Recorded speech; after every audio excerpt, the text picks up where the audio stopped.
Hello and welcome to today's edition of Citi News Daily on Citi TV with me, Zoe Abu-Baidoo.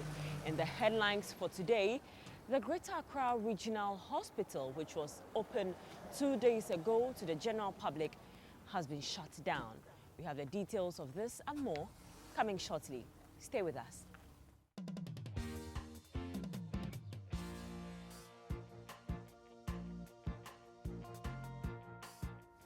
And let's move straight into our first story, where the multi-million-dollar Greater Accra Regional Hospital, which was opened 2 days ago to the general public, has been shut down.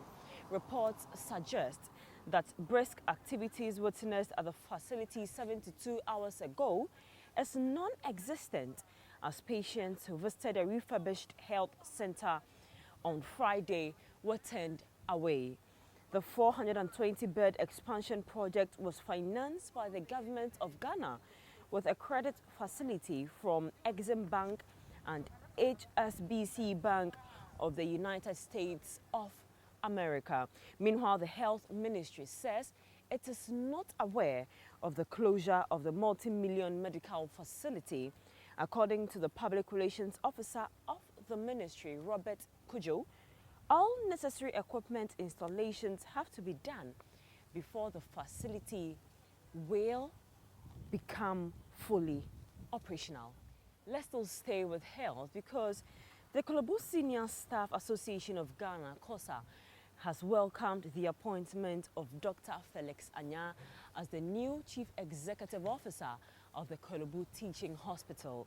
The association says they believe he has the expertise to turn things around at the country's biggest hospital. Dr. Anyaa, who is the owner of the Holy Trinity Health and Spa at Sugakope in the Volta region, was appointed by President Akufo-Addo. Although the country's largest health referral center has in the past seen senior staff fight with management over a number of issues, President of KOSSA, Charles Ophel Palm, tells Citi News Daily that they are optimistic their new boss will prioritize uniting all fronts of the hospital. And away from that story, the government has issued a stern warning to the Ashanti Regional Branch of the Association of Small-Scale Miners that they will be dealt with if they breach the 6-month freeze on all forms of small-scale mining. This follows an announcement by members to stage a planned demonstration dubbed All Die, Be Die, to register their displeasure over the ban. Speaking to journalists ahead of the 3-day tour of the Ashanti region, the Minister of Lands and Natural Resources, John Peter Amewu, stated that the miners who will return to the sites do so at their own risk. Meanwhile, the Asantehene Otumfuo Osei Tutu II has directed all small-scale miners in the region to comply with the ban that government has given. The Asantehene made the call when the minister and his entourage paid a courtesy call at him at his palace today.